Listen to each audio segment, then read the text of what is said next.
भाऊ आज तुम्ही जाधवमाळ या ठिकाणी मयूर हजेरीला भेट दिली. कोणकोणते पक्षी पाहिले तुम्ही आणि कोणकोणती व्हरायटी तुम्हाला त्यामध्ये आवडली?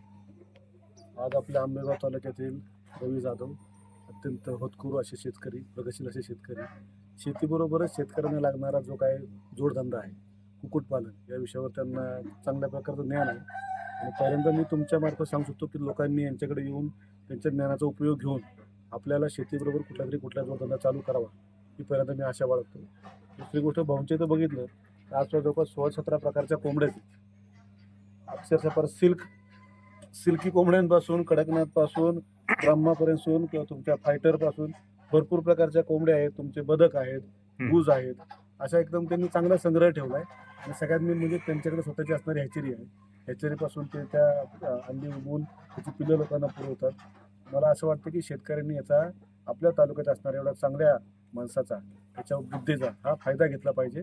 आणि जोडधंदे हे जास्तीत जास्त प्रमाणात जोडधंदे केले पाहिजेत, जेणेकरून एखाद्या वेळी आपल्याला पिकांनी जर धोका दिला, हा जोडधंदा आपल्याला तारून नेऊ शकतो.